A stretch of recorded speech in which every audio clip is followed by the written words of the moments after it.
The room smelled like gym chalk and cheap cologne, and every single person in it turned to look when Declan Mercer walked through the door with his 7-year-old daughter holding his hand. He hadn't planned it this way. He'd driven 40 minutes from Barrie to Toronto on a Tuesday morning, left 3 voicemails with his neighbor asking if she could watch Ruby's for a couple hours, and gotten nothing back. His sister was in Sudbury. His mother had her physio appointment, and the tryout started at 9 sharp. So Ruby came with him, backpack on, stuffed rabbit tucked under her arm, asking him in the elevator if the men inside were giants. Some of them were. The room was a converted floor of a downtown office tower on Bay Street. Wide open, polished concrete, floor-to-soiling windows overlooking the financial district. 12 men stood in clusters, all of them built the way buildings are built, deliberately, expensively. They wore dark athletic gear and had the kind of posture that came from years of being paid to stand between something valuable and something dangerous. Declan wore a gray flannel shirt, dark jeans, and work boots that had seen better days. He had a messenger bag over one shoulder and a 7-year-old over the other, figuratively speaking. Ruby walked close to his leg and looked around with large, careful eyes. A woman in a charcoal blazer stood at the front of the room holding a clipboard. She was the one running the intake. Declan had spoken to her on the phone. Her name was Sandra Cho, head of security recruitment for Aldercroft Capital, a private equity firm that had recently hired a new chief executive with a threat profile that warranted close protection. The firm was looking for a lead personal protection officer. The role paid more in a year than Declan had made in the last 3 combined. Sandra Cho glanced up from her clipboard when she saw them. Her expression didn't change much, but something behind her eyes did. A small recalculation, the kind people do when reality doesn't match expectation. "Declan Mercer?" she asked. "That's me," he said. She looked at Ruby. Ruby looked back at her, then pressed slightly closer to Declan's leg. "There's a waiting area outside the main hall," Sandra said carefully. "For non-participants. She's fine with me until we start," Declan said. "She won't cause any trouble." Sandra Cho held his gaze for a moment, then nodded once and made a small note on her clipboard. The trouble didn't come from Ruby. It started with the man standing near the east windows. A broad-shouldered figure with a shaved head and the kind of neck that suggested his shirt collar was having a hard time of it. His name, Declan would later learn, was Troy Banwell, ex-military, or so he'd claimed in the group's brief pre-session introduction round. He had the mannerisms of a man who had spent years being the largest person in every room and had come to regard this as a kind of credential. Troy had been watching Declan and Ruby since they walked in. Not with hostility, exactly. More with a particular expression of someone who has spotted an absurdity and is waiting for the right moment to share it with an audience. "So," Troy said, loud enough to carry, "what's the story, brother? Bring your kid to work day." A few of the other men laughed. Not all of them. A couple looked at their shoes or at the windows or anywhere else, but enough of them laughed that it filled the room. Ruby's hand tightened slightly in Declan's. He glanced down at her, just briefly, and she was looking up at him the way she always did when she wasn't sure how the next few minutes were going to go. She'd had a lot of practice at that look. She'd been doing it since she was 4 years old, and he'd sat her down on the kitchen floor of their old apartment in Aurelia and explained to her, in the way you explain things to a 4-year-old, that her mother wasn't coming back, and that it was going to be just the 2 of them for a while. He'd told her that while they were going to be okay. He told her that a lot in those first months. He'd said it enough times that he'd eventually started to believe it. "Babysitter fell through," Declan said. "Calm flat, no performance in it." "That's so." Troy tilted his head. "And you thought, what, this was still a good idea? Dragging her in here?" "I thought the work was more important than the optics," Declan said. Troy laughed at that. Full and easy, like Declan had said something genuinely funny. He looked around at the other men, making sure the audience was still with him. "The optics," he repeated. "That's a word choice." The intake process began before the conversation could go further. Sandra Cho called the group to attention, explained the structure of the morning. Initial paperwork, physical assessment, situational scenario evaluation, and asked each candidate to confirm their backgrounds as submitted. Declan handed Ruby his messenger bag to hold, which she did solemnly, both hands on the strap. When they got to Declan, Sandra read from her clipboard without looking up. Declan Mercer, freelance security consultant. Prior to that, gap of 4 years, listed as family caregiving. She paused. She said this not unkindly, but factually, the way you read a file. "That's correct," Declan said. "And prior to the caregiving period, 8 years in the private sector. Before that, 7 years with JTF-2. Silence, not the comfortable kind. JTF-2 was Joint Task Force 2, Canada's Tier 1 Special Operations Unit. They didn't advertise, they didn't give interviews. Most Canadians couldn't pick a member of the unit out of a lineup because that was in significant part the point. The men who served in it did things in places that didn't officially exist, and when they were done, they came home and mostly didn't talk about it. Sandra Cho made a note on her clipboard. Troy Banwell was not familiar, apparently, with the acronym, or he chose not to be. He said from across the room, JTF2, is that like? Local security company? Downtown? One of the other men, shorter, darker complexion, quiet up until now, looked at Troy with an expression that said you should stop talking. Troy didn't seem to notice. You a mall cop before this? Troy asked. He was grinning now, playing it for the room. No offense.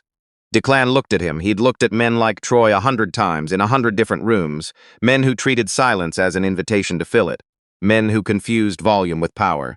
Some offense, Declan said mildly. That got a surprised snort from somewhere to Declan's left.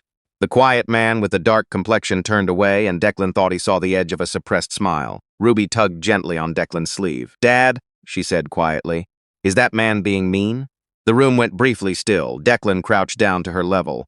It was something he'd been doing for 7 years, meeting her where she was, literally and otherwise. He looked at her face, the wide brown eyes, the small serious mouth, and he said, he's just nervous, sweetheart. Big rooms make some people loud. He stood back up. Troy's jaw had tightened. The grin was still there, but it had gone thin. She shouldn't be in here, Troy said. Different tone now. Less performance, more something else. You already said that, Declan replied. Sandra cleared it. Sandra runs intake, Troy said. I'm telling you, man to man, this isn't the place for a kid. Declan said nothing. He watched Troy the way you watch a weather system, not with fear, not with aggression, but with the steady attention of someone calibrating. Troy took a step forward. He was larger than Declan by a meaningful margin. 6'3", probably 240, the kind of mass that moved the air when it shifted. He had the walk of a man who'd learned early that his body was a form of punctuation. You want to tell me what your actual plan is here? Troy said. You show up looking like you came from a parent-teacher interview, kid in tow, freelance on your resume. What exactly are you expecting to happen? I'm expecting to complete the assessment, Declan said. Right. Troy stopped a few feet away. He looked Declan up and down once slowly the way men like him did when they wanted to make an inspection visible. And when we get to the physical component, what's your plan then? She cheer you on? A couple of chuckles. Uncertain ones now. The room had shifted slightly. It happened sometimes when things got close to crossing a line, that collective recalibration. Ruby had both arms wrapped around the messenger bag watching Troy. Her expression wasn't afraid. It was something more specific than that. Watchful, and a little bit like the expression she got when someone was rude to a waitress or cut in line at the grocery store. That particular brand of quiet 7-year-old judgment, which was somehow more withering than anger. She can sit outside during the physical portion, Declan said. Sandra arranged it. I'm not asking about Sandra, Troy said. I'm asking you, why are you here? Seriously, no offense meant. He paused. Much. Declan let the pause sit for a moment. Then he said, because I'm good at this job and I need the income. And those two things are enough. Troy made a sound that wasn't quite a laugh. You need the income. Right. Okay. He turned slightly, gesturing at the room with one hand. Listen, I'm going to level with you.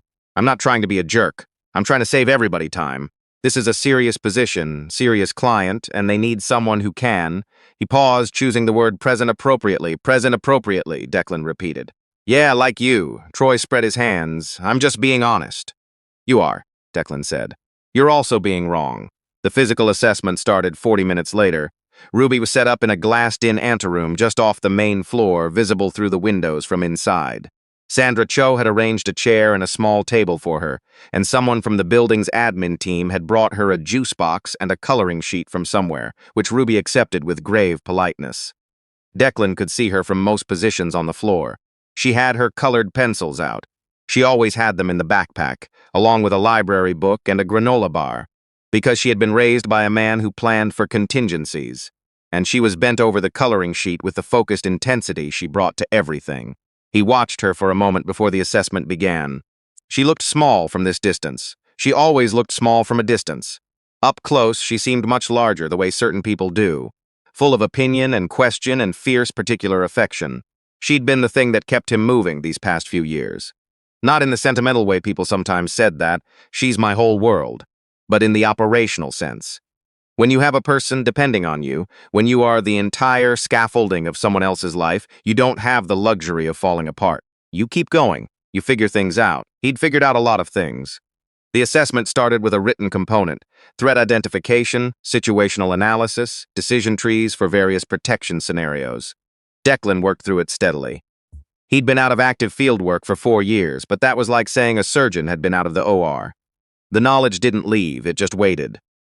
When the physical component began, the structure was straightforward. Agility course, controlled sparring, stress inoculation scenarios. They'd be evaluated on technique, response time, de-escalation capability, and, for the sparring portion, controlled engagement. Troy volunteered first. Of course he did. He went through the agility course fast and technically well. The man could move, and Declan registered this with professional honesty. He wasn't bad. He was probably in the top half of the group on raw physical metrics. When it came to sparring, Troy positioned himself in the center of the floor and looked across the room at Declan. "You want to go first?" he asked. It wasn't really a question. "Sure," Declan said. They took their positions. The evaluator, a compact gray-haired man named Roberge, who had said approximately 20 words all morning, stood at the side with his clipboard. Troy came in fast. He had the confidence of a man whose size had solved most of his problems, and he led with it, moving to close distance, going for a controlling grip, the way big men often did.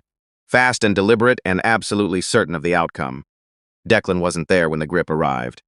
He'd moved earlier than Troy expected, not a retreat, a redirect, and the follow-through came in a sequence that lasted, by Roberge's stopwatch, approximately 4 seconds. Not flashy, not excessive. Clean mechanics applied at the right moment to the right geometry. Troy ended up on the mat with Declan's knee beside his shoulder and Declan's hand near his collar in a way that communicated with complete clarity that the conversation was over. Troy stared up at the ceiling. Declan stepped back and offered his hand. Troy stared at it for a moment. Then he took it and let himself be pulled up. He didn't say anything for a while. He stood at the edge of the mat, and Declan thought he saw something move through the man's expression. Something complicated, the kind of thing that happened when a person's image of a situation had to be revised very quickly. Roberge made a note. The rest of the assessments continued.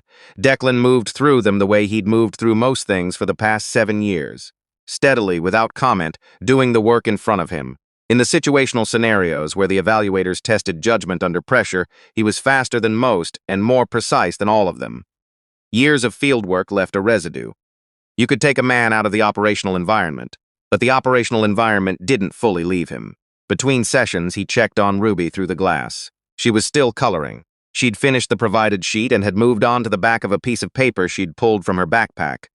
Probably a homework page she'd already completed, repurposed, because she was practical in the specific way that children of practical parents become.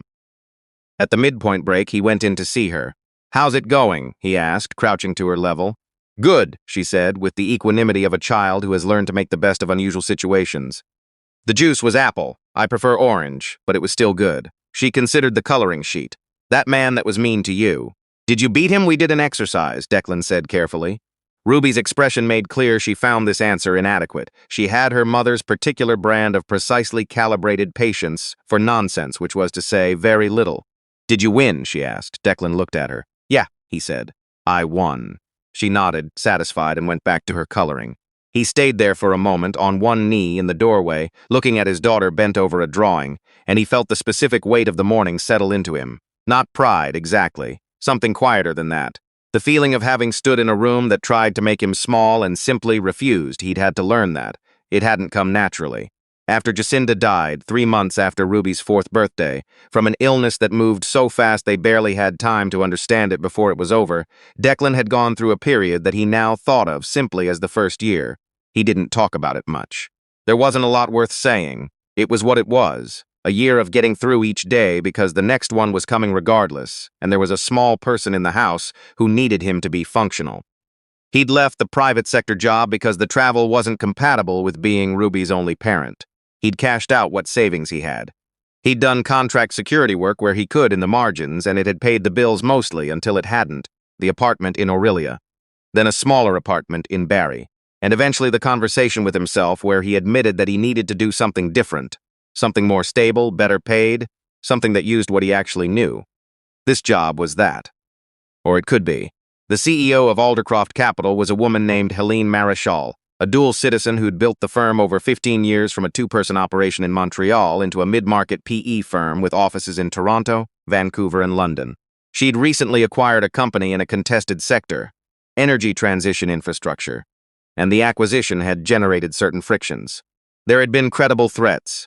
She needed someone close, reliable, and capable of working in corporate environments without looking like a problem. Declan had done exactly this kind of work for 8 years in the private sector. He understood the grammar of it. How to be present without being visible, how to read a room for threat vectors while appearing to simply stand in it, how to manage the strange intimacy of close protection without becoming a shadow or an inconvenience. He'd thought, when he applied, that the application might not go anywhere. His gap years were real. His current income situation was real. But Sandra Cho had called him back within 48 hours, which meant someone had looked at his pre-record and done the math. He'd hoped the morning would speak for itself. He'd hoped, more specifically, that he wouldn't have to explain himself at length to anyone, because that was never the part of the job he'd been good at, the politics, the managing of perceptions. He was good at the work. He'd hoped the work would be enough. After the break, the final portion of the assessment was a panel interview with Sandra, Roberge, and a third evaluator, a quiet woman in her 50s named Dr. Brenault, who had the specific stillness of someone who spent a great deal of time listening. She asked Declan 2 questions, both of which were about decision-making under incomplete information, and she listened to his answers with her hands folded and her face entirely neutral. When they'd finished, they asked him to wait outside while they completed their reviews. He sat in the anteroom with Ruby, who had finished her drawing and had moved on to her library book. He sat beside her and looked at the window and didn't think about anything in particular, which was a skill he'd developed and maintained carefully over the years. Because thinking about things in particular while you waited for outcomes was a good way to make yourself useless. After 22 minutes, Sandra Cho came out. She stood in front of them, Declan on the chair, Ruby beside him still reading, and she looked at him with the expression of someone delivering news they find, if they're honest, somewhat inevitable. "Mr. Mercer," she said, "we'd like to make you an offer." He nodded. "The role is full-time, immediate start, close protection lead for Helene Marischal. The terms are as listed in the initial posting. We'd want you to meet Miss Marischal before formal signing. She makes the final call on her own protection team. But based on this morning, our recommendation to her is straightforward." Declan said, "I appreciate that." Sandra paused. She looked at Ruby, who was still reading, apparently oblivious, except that Declan could see the corner of her mouth had turned up very slightly. "Your daughter," Sandra said. "She was very well behaved." "She usually is," Declan said. "She told one of the admin assistants that her dad was going to do great today." Sandra's expression warmed by a degree. She said it like it wasn't a question. Declan looked at the top of Ruby's head. "She's generous with her confidence," he said, "so it seems." Sandra left them to collect his paperwork. In the quiet of the anteroom, with the midday light coming through the glass and the sounds of Bay Street traffic faint below, Ruby lowered her book and looked up at him. "Are we going home now?" she asked. "In a bit," he said. "There's some paperwork." She considered this. "Is the bad man gone?" "He left after the assessment." She nodded as if this was the correct outcome. "Can we get lunch on the way back?" "Yeah," Declan said. "We can get lunch." She went back to her book. He leaned back in the chair and looked at the ceiling and breathed out, slowly, fully, the kind of exhale that carries a whole morning with it. Outside the windows, the city moved and turned without knowing or caring about any of what had happened in this room. The towers caught the November light and gave nothing back.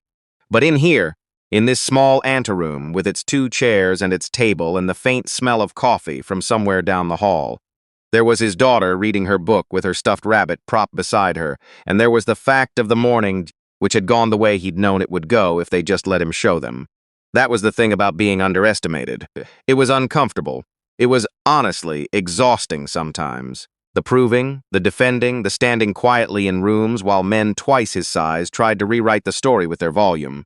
But it also meant that when the room finally went quiet and the result was what the result was, there was no ambiguity. There was no maybe. There was only what had actually happened, laid out clean and undeniable in front of everyone who'd been paying attention. He'd learned that lesson the hard way in harder rooms than this one. He'd carried it for years, and his daughter, with her library book and her colored pencils and her absolute, bedrock certainty that her father was going to do great today, she had already learned it too. He reached over and tucked a loose strand of hair behind her ear. She leaned into his hand for a second, just briefly the way she did, and then went back to her page. Outside, Toronto kept going. Inside, Declan Mercer sat with his daughter and waited calmly for what came next.